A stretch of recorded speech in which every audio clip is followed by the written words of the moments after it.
Assalamualaikum warahmatullahi wabarakatuh. Perkenalkan, nama saya Jihan Fadilah dengan nomor BP 2001052019. Saya berasal dari kelas 1C D3 Teknik Telekomunikasi, dan tujuan saya membuat video ini adalah untuk memenuhi UTS mata kuliah Medan Elektromagnetika. Baiklah, pada kesempatan kali ini saya akan menjelaskan tentang soal yang pertama, yaitu jelaskan sistem koordinat kartesian pada gambar 1-2. Seperti yang harus kita ketahui, sistem koordinat kartesian itu adalah koordinat kartesian. Digunakan untuk menentukan tiap titik dalam bidang dengan menggunakan dua bilangan, yaitu X-nya sebagai absis dan Y-nya ordinat dari titik tersebut.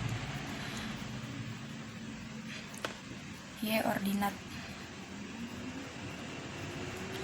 Dan pada sistem koordinat kartesian sendiri memiliki 3 sumbu yang saling tegak, yaitu sumbu X, Y, dan Z. Seperti ini. Ini X, ini Y, dan ini sumbu Z. Jika kita putar sumbu ini ke arah ke sini, maka dia akan berputar ke arah Z. Begitu pula sebaliknya, apabila Z diputar ke sini, maka dia akan mengarah ke sumbu X. Dan begitu pula berlaku pada sumbu-sumbu yang ada di sini. Jadi ini adalah bidang. Yang di bawah ini namanya adalah bidang. Sedang ini adalah garis yang menghubungkan antara sumbu X, Y, dan Z. Dan bidang ini saling berpotongan. Jadi letak sebuah titik itu ditentukan oleh sumbu X, Y, dan Z. Setiap titik yang ditinjau itu adalah perpotongan dari 3 bidang, yaitu bidang X, bidang Y, dan bidang Z. Jadi apabila kita ingin mencari jarak titik dari sebuah diagonal ruang, jadi diagonal ruang itu ini. Jadi apabila kita ingin mencari sebuah jarak titiknya dengan diagonal ruang itu, kita menggunakan rumus dx kuadrat ditambah dengan dy kuadrat ditambah dz kuadrat. Kelas selanjutnya yaitu vektor, komponen vektor dan vektor satuan. Jadi untuk menyatakan sebuah vektor dalam sistem koordinat kartesian itu biasanya ditinjau dari sebuah vektor yang arahnya keluar dari titik asal. Jadi ini adalah titik asal. Nah, ditinjau ke arah keluar. Jadi ini adalah R. Jadi R itu adalah vektor dari X tambah Y tambah Z. Selanjutnya yaitu menentukan satuan dari vektor satuan kartesian itu. Contohnya ini kan sumbu X, ini sumbu Z, dan ini sumbu Y. Jadi vektor satuan dari sistem koordinat kartesian itu yang besarnya satu satuan dan arahnya sesuai dengan arah bertambahnya masing-masing perubahan variabel. Kalau misalkan di sini dia bilang 2 satuan, berarti 2 berarti 2Y. Dan seperti itu pula di Z. Kalau misalkan 1 berarti cuma 1 Z. Dan begitu pula di X. Kalau misalkan dia bilang 4 satuan berarti 1, 2, 3, 4 berarti 4X. Baiklah, selanjutnya yaitu nomor 2 tentang perkalian silang dan perkalian titik. Sebelumnya kita akan membahas dahulu tentang perkalian titik. Seperti yang bisa kita lihat di sini, pengertian dari perkalian titik sendiri adalah perkalian antara besar vektor A dan vektor B dikalikan dengan kosinus sudut terkecil antara kedua vektor tersebut. Misal,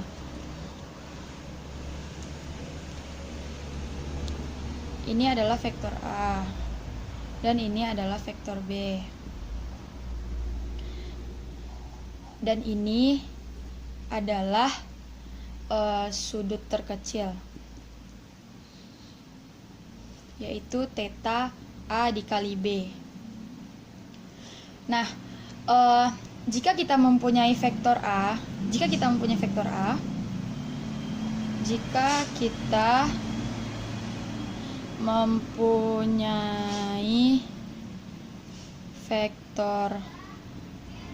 dan vektor B,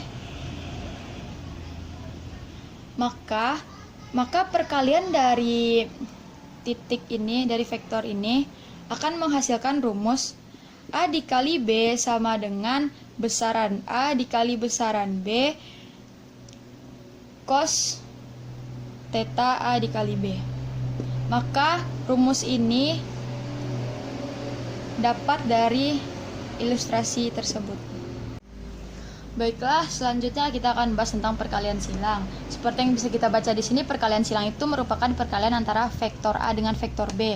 Perbedaannya dengan perkalian titik tadi, kalau perkalian titik dia mengalihkan besaran dari vektor tersebut. Kalau misalkan perkalian silang dia mengalihkan antara vektornya, vektor A dengan vektor B.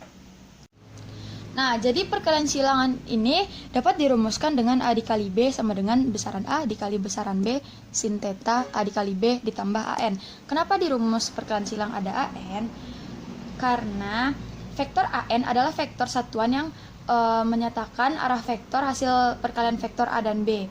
Jadi perkalian silang ini ditambah rumus AN. Jadi begitu alasannya.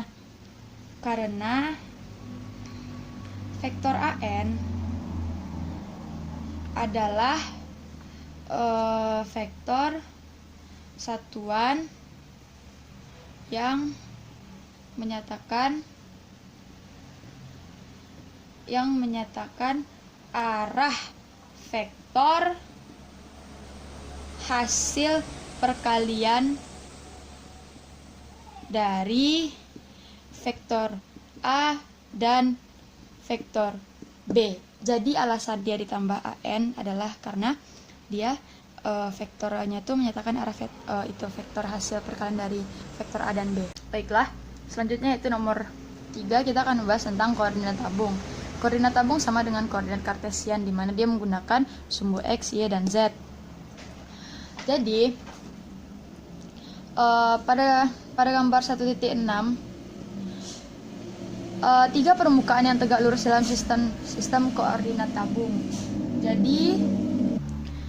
Jadi ini adalah gambarnya, tiga permukaannya itu saling tegak lurus. Ini. Dan setelah itu pada koordinat tabung ini kita dapat mengetahui bahwa vektor satuannya yaitu AR0, AP1 dan AZ, di mana AR0 itu adalah ini. Sedangkan ini AP1 dan ini adalah AZ. Nah, setelah itu jadi kita sudah mengetahui vektor satuan yang ada di gambar tadi. Maka vektor-vektor satuan yang ada di dalam koordinat tabung juga saling tegak lurus karena masing-masingnya merupakan garis normal. Jadi masing-masing yang ada di sudut kartesian itu merupakan garis normal terhadap salah satu dari tiga permukaan yang saling tegak lurus. Maka dengan demikian, luas daerah untuk permukaan-permukaan ini adalah PDP, DQ, DP, DZ, dan PDQ, DZ, di mana besaran Eulerian volume tersebut adalah PDP, DQ, dan DZ. Nah, selanjutnya ini adalah gambar pada 1.7.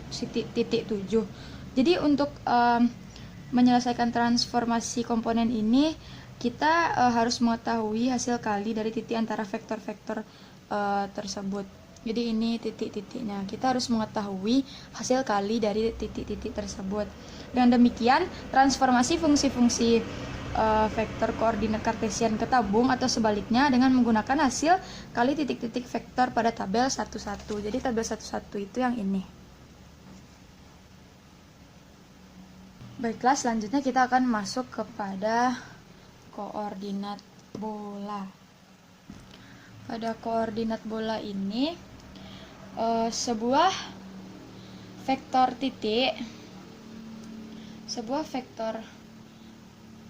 titik P,